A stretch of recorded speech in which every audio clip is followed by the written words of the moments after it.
የነዳጅ ዋጋ ይጨምራል በእርግጠኝነት ይጨምራል በሚቀጥሉ ወራቶች። ግብር እንደዛው ሰማይ ደርሷል። ቅድም ፕሮፌሰሩ በጻፈው ላይ በዶላር ስታሰራው 300 ምናምን የነበረው ነው ወደ 200 ምናምን የተቀነሰው። ተጨመረ ቢባልም በብር ተጨመረ ቢባልም በዶላራቸው ላይ ቀንሷል። ኦኬ እኛ እያልን ያለ ነው ደሞዝ ለምን ተጨመረ አይደለም። ለምን ዘገየ? ከዘገየ ደግሞ በቂ አይደለም ነው። በቂ አይደለም ምንድነው መነሻችን መከራከሪያችን? የኢትዮጵያ ሰራተኞች እየተከፈላቸው ያለው ደሞዝ መሰረታዊ ቤዚክ ኒድስ መሰረታዊ ፍጆታ ባለፈው ብዬ ነበረ። ኢትዮጵያ ውስጥ እየተጠየቀ ያለው የደሞዝ ጭማሪ ሳይሆን የሊቪንግ ዌጅ ለመኖር የሚያስችል ለመብላት፣ ለመጠጣት፣ መጠለያ እና ቤዚክ የሆኑ ነገሮች ከቨር ለማድረግ የሚያስችል የለም። አንድ አሁን ትላንትና ልክላለሁ ወላ ላይ አንድ የመጣ ዶክመንት ነበር። በመድኃኒት ላይ እኮ ታክስ ጥለዋል ያልነበረ ሐኪም ያላዘዘው መድኃኒት ታክስ መደረግ አለበት ብለው ታክስ ጥለውበታል። they are tax in everything።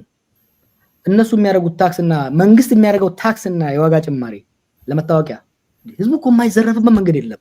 አንድ ጊዜ ቁጥር ወደ 21 አይነት መንገዶች አሉ መንግስት ባለፉት 5-6 ዓመታት እያመጣ በዛሬ ደግሞ አሁን ከአይኤምኤፍ ጋር ከተፈራረመ በኋላ በህዝቡ ላይ የጫነው ወደ 21 ምናምን መንገዶች አሉ ሰውን የሚያስከፍሉበት።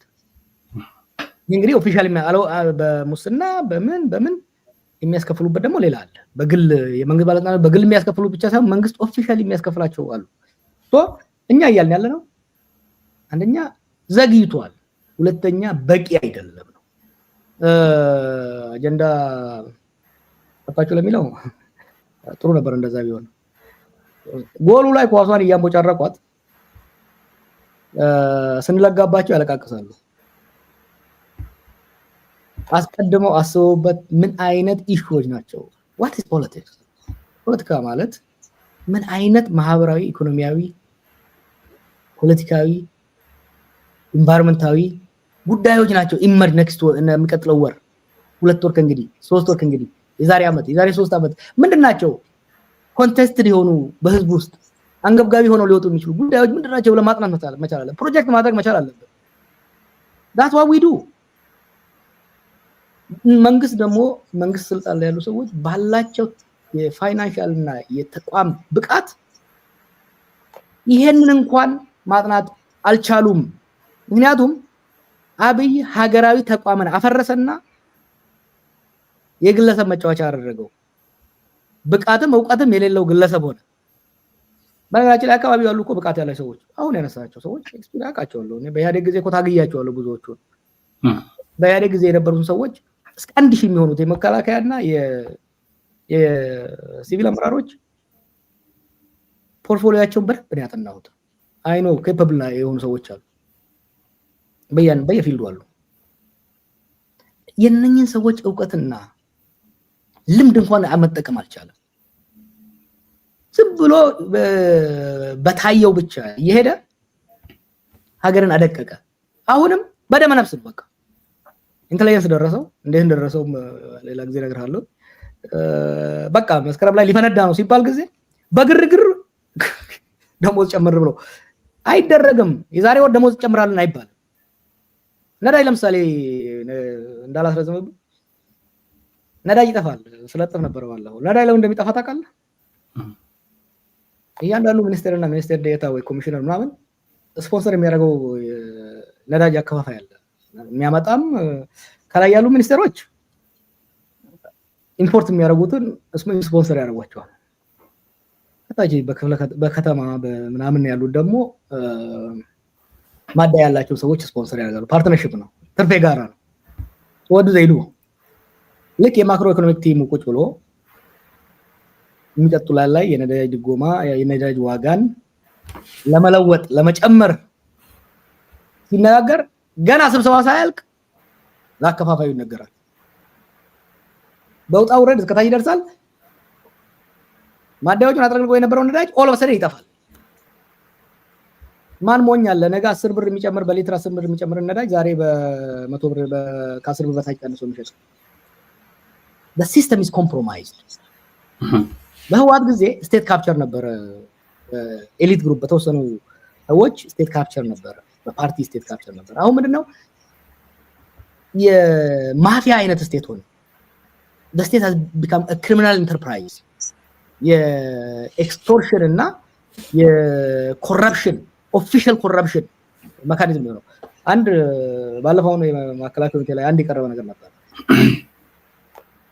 ኢንተለጀንስ እና ከሚሊተሪ ኢንተለጀንስ የቀረበ ነበር ሪፖርቱ ምንድነው የሚለው የሙስና በክልሎች ፕሬዝዳንቶች በዋና ከተማ ከንቲባዎች እና በፌደራል መስሪያ ቤት ሚኒስቴሮች በሚኒስቴሮች ደረጃ በተቀናጀ ግልጽ እና ጋድ በሆነ መልኩ ነው ዘረፋ እየተካሄደ ያለው ይላል ይሄን ያለው አብይ የሾመው የአብይ ኢንተለጀንስ እና የመከላከያ ተቋማት ናቸው የሚያቀርቡት ሀገሪቷ ሴኩሪቲን ሪስቶር ለማድረግ ጋሬጣ የሆነው አንዱ ምክንያት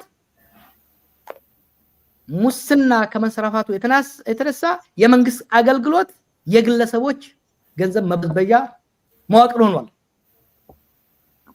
እሰይስ ይሁን ከተደመጠ በኋላ እርምጃ ይወሰዳል ሲባል ታዋቸው ለምክንያቱም እነዚህ ሰዎች እያስፈራራ ይሄንን አንድ ነገር ብትቃወሚኝ አወጣብሻለሁ እያለ ከንቲባውንም ፕሬዝዳንቱንም ለማስፈራሪያ ለመጠቀም ያስቀመጠው ነው ይሄ ሁሉ ተደባምሮ እኛ ዶወሪኛ አጀንዳ እናጣማ አጀንዳ ይሰጡናል እኛ ኳሱን ሁሉ ያቀብሉናል ኳሱን እኛ መለጋት እንጨምራለን የህዝባችን ላይ የሚደርስ ማንኛውም ችግር ማጋለጥ የመንግስት ድግመትና ጥፋትን ማጋለጥ ሀገራችን ውስጥ ለውጥ እንዲመጣ ሀገራችንና ህዝባችንን የሚመጥን አመራር መምጣት አለበት ሀገራችንን ገለው አፍርሰዋት የዓለም መሳቂያ መሳለቂያ ነው ያደረጉት we are too ashamed to face any world commentator የዲፕሎማቶችን የሚዲያ ሰዎችን ሳገኝ ተሳቀቃል the level of political and economic mismanagement the level of immaturity stupidity and arrogance ታይቶ የሚታወቅ አይደለም በዲፕሎማሲው ባለፈው እንዳልኩት በመጨረሻው ደረጃ ላይ በኢኮኖሚው ካስራል ሴኩሪቲው ፈርሶ ባለበት አጀንዳ ታጣላችሁ የሚል ቀልድ I don't think they know what's really happening ጥሩ እንግዲህ ውይይታችንን ወደ ማገባደዱ እንሄዳለን ጃዋር ምናልባት አሁን ያወራውን ነገር መንግስት መመለስ አይችልም መመለስ አለበት እኛ መንግስት አጥርቶ በራሱን የመለሰው የሚለውን ነገር አንተ የተናገርከውን ነገር እናሳ ምናልባትም መንግስት በራሱ ጊዜ አጥንቶን የመለሰው አሁን ለምንድነው የሚቆጡት ለምንድነው የሚናገሩት የሚለው ነገር አንድ ቪዲዮ እናንሳና አንድ ነገር ብቻ ላንሳ በታክስ ምናልባት ቫት ላይ የተጨመሩ ነገሮችን ብናነሳ መንግስት የጨመራቸው ነገሮች አሉ 15% ይከፈል የነበረውን አሁን 2% ጨምሮ ወደ 17% አድርሶታል ይሄ ራሱ በራሱ ጊዜ እንግዲህ ደሞዝ ሳይጨመር በፊት ነው ይሄ ነገር ይፋ የተደረገውና በአጠቃላይ በንግዱ ማህበረሰብ ዘንድ ላይ የሚፈጥረውን የኑሮ ጭማሪ ደግሞ ስታከልበት የሚመጣውን ነገር እናንሳ አንተ ያልካትን ቪዲዮ እንደው ዝም ብለን እንደ ጨረፍታ እናሳይና ወደዛ እንሄዳለን እንዲያድኑ የተላኩ ናቸው ብዬ ነው ማስበው ሌላው ጥያቄ መንግስት የመመለስ አቅም አለው ወይ yes የመመለስ አቅም አለው አንደኛ ኢኮኖሚውን የጎዳ ሁለት ነገር ነው ባለፈው 7 አንዱ ጦርነት ነው ሁለተኛው ምርታማ ባልሆነው የኢኮኖሚ ዘርፍ ላይ ያገርን ገንዘብ ማባከን ነው እነዚህን ቪዲዮዎች አሁንቺን ቪዲዮ ያሳየሁት ለምንድነው በአጠቃላይ ሀገሪቱ ውስጥ ያለው የኑሮ ውድነት ሁለቱ መሰረታዊ ነገሮች እነዚህ ሁለቱ ነገሮች ናቸው መንግስት መመለስ አለበት እነዚህ ግዴታ መመለስ አለበት ይችላል መመለስ አለበት የሚለው ነገር ስታነሳ ነበር የነበረው አሁንስ ጦርነት ቆሟል ወይ ጦርነት ሳይቆም ነው ይሄ ነገር እየተደረገ ያለው ደሞዝ ጭማሪም እየተደረገ ያለው ብልጭልጭ ለብልጭልጭ ተብሎ ወይ ደግሞ እነዚህ የሪዞርት ፕሮጀክቶች እየሄዱ ባለበት ሁኔታ ነው ይሄ ነገር እየተጨመረ ያለው እነዚህ ሁለቱ ጎን ለጎን እየሄዱ ባለበት ሁኔታ ላይ መንግስት ደሞዝ ጨምር ያለው ይላል ነጋዴው ደሞዝ ሲጨመር መጨመር እንደሚችል ጭምር የሲቪል ሰርቪሱ ሚኒስትር ይናገራሉ። ምናልባት ደሞዝ እጃቸው እስኪደርስ ግን ታገሷቸው የሚል ነገር እንደመለማመጥም እንደማስፈራሪያም ነገር ነው የሚናገሩት እና መንግስት ደግሞ በጎን የራሱን ጭማሪ አድርጓል። ካሁኑ ደሞዝ እንደሚጨምር ስለሚያውቅ ቀድሞ ቫት 2% ጨምሮ አስቀምጧል እዛ ላይ እና እነዚህ ነገሮች ሌላውን ቀውስ ሌላ አጀንዳ ይፈጥራሉ ወይ የሚል ግምት አለ ወይ? ጆር ከዚህ ጋር በተገናኘ አንተ እይታ ምንድን ነው? የኢትዮጵያን ኢኮኖሚ እንደ ጎተራ ወሰደው። የጎተራ አለ ጎተራ እናንተ አካባቢ ያለ አይደለም? ያ ጎተራ ከስር ከተበሳ የኢትዮጵያ ኢኮኖሚም ከስር የተበሳ ጦርነቱ በስቶታል የሀገሪቷን ኢኮኖሚ እና እየፈሰሰ ነው፣ እየጎደለ ነው የሚሄደው ኢኮኖሚ። አንደኛው ስራ መሆን ያለበት የተበሳውን ቀዳዳ መድፈን መቻል አለበት ኢኮኖሚው እንዳይፈስ። ሁለተኛ ወጪ ደግሞ ወጪ በስና በጦርነት ለዚህ ለብልጭልጭ የሚያወጡትን መቀነስ አልቻሉም። አሁን ምንድነው መንግስት ያደረገና በየያደረጉ ያሉት? ከዛችሁ እየጎደለች እየፈሰሰች ካለችው ጎተራ ትንሽ አንድ በቁና ለመንግስት ሰራተኛው ሰጠው። የኢኮኖሚውን ያጎለዋል። ከስር ያለውን ቀዳዳውን እስካልሸፈንከው ድረስ ለጎተራው መጉደል ዋናው ምክንያት የሆነው ጎተራውን የበሳውን ዋናው ምክንያት እስካልፈታውና ጎተራው ማፍሰስ እስካላቆመ ድረስ ኢኮኖሚው እህሉ መጉደል ጎተራው ውስጥ ያለው እህል መጉደል ይጨምራል። እህሉ መጉደል እስከጨመረ ድረስ የእህል እጥረት ይኖራል። is basic እና እነሱ አሁንም አይተን እንደሆነ በመግለጫቸውም እንደመሳቸዋለን እናጠፋቸዋለን እናረጋቸዋለን ምናምን እኛ የመደምሰስ አቅምም የላቸውም። አሁን የለም የመደምሰስ አቅምም የላቸውም። ኢኮኖሚ መቆጣጠር አቅምም የላቸውም። ሰዎች የመግደል አቅም አላቸው ነው ምንም ጥያቄ የለውም። ግን ኦቨርኦል ያለው ሲቹዌሽን አድሬስ ለማድረግ ቅድም እንዳልኩ ብቃትም የላቸውም። እንደኔ ሎክ ፖለቲካውን ማስተካከል ላይ ፎከስ ማድረግ ቢችሉ ጥሩ ነበር። እሱም ማድረግ አልቻሉም። አሁን የኢኮኖሚው ደግሞ አሁን እኮ ደስ አይደለም የሚወስዱት they have lost economic autonomy ኢኮኖሚክ ሶቨርኒቲ አጥቷል ኢትዮጵያ ዛሬ የኢትዮጵያን ኢኮኖሚ ሌላ ይቅርና የንግድ ባንኩን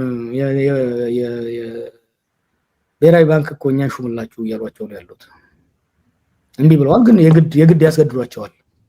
ወይ ይሄንኑ ሰው እጅ ያሰጣሉ እስካሁን እጅ ካሰጠ ወይ ሌላ ሰው ለነሱ ሪፖርት እንዲያደርግ ያደርጋሉ። አንድ ምን አደረጉ መሰለህ? ለምሳሌ አንድ ሰሞን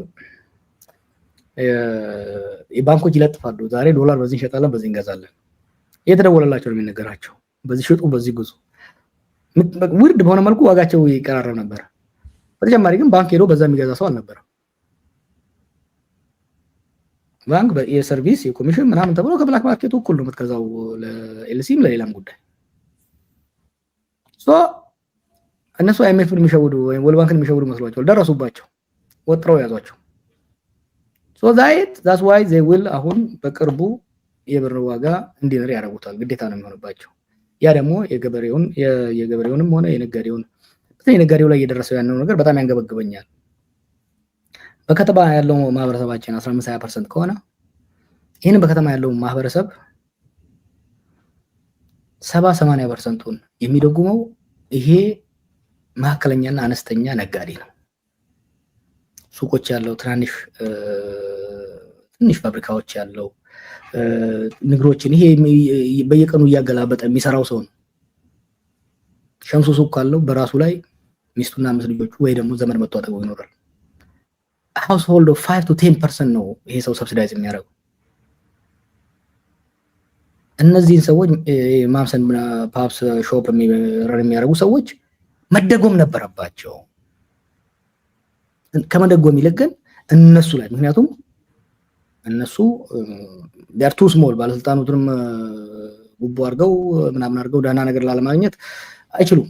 እነዚህ ሰዎች ነው እያቆረቆዙ they are taxing the country to days ago ምንም እንኳን የሰው የጸጥታ ሌላ ነገር ሳይሻሽልለት የሚያደርጉትን የዘረፋ ግብር ሳይሆን ዘረፋ ኢኮኖሚውን እያባባሰ ነው እየሄደ ያለው። በጣም ጥሩ ጃዋር፣ እንግዲህ ሰዓታችንን ለመቆጠብ ያህል ውይይታችንን በአንድ ርዕስ ላይ ብቻ ያተኮረ እንደመሆኑ በዚሁ ልንቋጭ ተገድናል። እንደው በአጠቃላይ ከዚህ ጋር በተገናኘ መነሳት አለበት የምትለው በስተመጨረሻ ማስተላለፍ የምትፈልገው ዛሬ ካነሳናቸው ሀሳቦች ጋር በኢኮኖሚ ጋር አሁንም መደረግ አለባቸው ብለህ የምታስባቸው እና እንደ መልእክት የምታስተላልፋቸው መልእክቶች ካሉ የመጨረሻ መልእክታችን በዚህ እናድርግ። እነኚህ ጊዜያዊ የፋሻ መለጠፍን ሰው ብዙ እንትን ማለት የለበትም። ባለፉት በኦሮምኛ ጽፌዋለሁ። ፉዳ ገላብ እየጻፉት ይላል። የወለጋ ፈረንጅ ሐኪም ነበረ አርጆ ነው መሰለኝ ነጆ ብዬ ዳልሳሳት አሁንም በቀለ ገርባ ነው እስር ቤት የነገረኝና ሐኪም ቤት ይወስዳሉ ሰው እና ሰው ሲሄድ ሐኪሙ ያይና ያው ሰውየው ማይድን መሆኑን ሲያቅ ይሞታል ለማለት ያው ሼም ስለሚይዘው አይ በቃ እስቲ ወደ ቤት ይዛችሁ ትሄዱና በአጥሚት በመናምን ሞክሩት ይላል። ፉዳ ገላ ይዛችሁ ግቡ ማለት ሰውየው መሄዱ ነውና ለቀብር ተዘጋጁ ነው። ይሄ ፉዳ ገላ ሰውየው ካለ ይዛችሁ ግቡ ማለት ነው። ያለ ቤት ዘመድ ተሰብስቦ ያው ደጋም ያለው ቆላም ያለው የተስካርም የምንም እያዘጋጀ ቀኑ ይጠባበቃል፣ መጥቶ ይሰናበታል። የመጨረሻውን ቀኖች ኮንፈርት እንዲኖረው ያደርግለታል። የአብይ አገዛዝ ጉዳይ ፉዳ ገላ ነው። ባለፈው እንዳልኩት ኢኮኖሚ ምስማኔ ማድረጉ 50% ይዞት እየሄደ ነው። አሁን እኮ የምናወራው አብዛኛው የፖለቲካ ዲስኮርስ ኢኮኖሚ ሆኗል። ምክንያቱም ኢኮኖሚውን ማቆም አልቻለም። ኢኮኖሚ ውድቀቱን አክሽኑ እንደውም እያፋጠነው ነው እየሄደ ያለው ሰው የአብይ ስቱፒዲቲ ደግሞ 30% ይጨምርለታል። 20%ን እኛ በሚገባ እንሰራለን።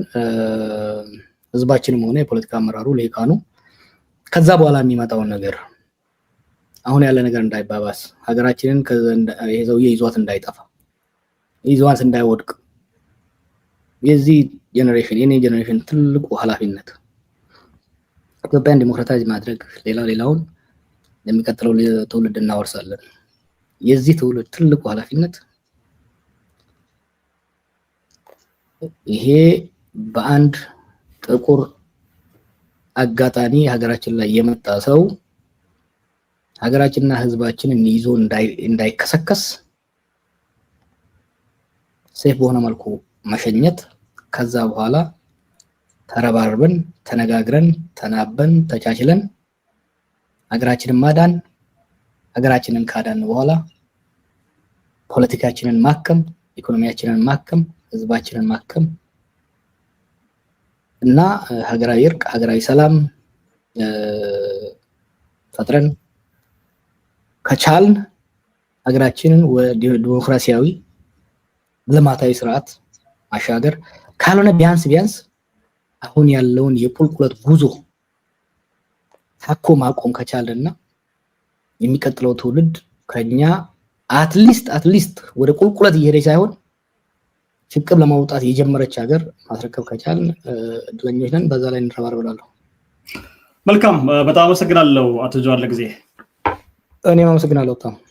ውድ አድማጭ ተመልካቾቻችን ከአቶ ጃዋር መሐመድ ጋር የደሞዝ ጭማሪው የአገዛዙን እድሜ ለማራዘም ወይስ የኑሮ ውድነትን ለመቀነስ ወይ ደግሞ የውድነትን ለመቀነስ ወይስ የአገዛዙን እድሜ ለማራዘም ብለን ያወራንበት ርዕስ ይሄን ይመስላል። በርካታ ነገሮችን አውርተናል። እነዚህ በርካታ ያወራንባቸው ነገሮች ከዚህ ቀደም 3-4 ወርም በፊት በተለያዩ ጊዜ እዚህ ሚዲያ ላይ በሌሎች ሚዲያ ላይ አቶ ጃዋር ሲያነሳቸው የነበሩ በርካታ ነገሮች መልስ ያገኙበት ሆኖ ነው ያገኘዋቸው። በእኔ በኩል ዛሬ የምናነሳቸው ሀሳቦች ምናልባት ከ2 ወርና 3 ወር በኋላ ሌላ ግሽበት ይዞ ሲመጡ የምናወራበት ነው የሚሆነው። መንግስት ራሱን አርቆ የማይሄድበት ሁኔታ ነው ያለውና ምናልባት እንግዲህ አቶ ጃዋርም ሌሎች ፖለቲካ ፓርቲዎችም ምሁራንም በተለያዩ መንገድ ይሄንን ስርዓት ለማስወገድ እንሰራለን የሚል ነገር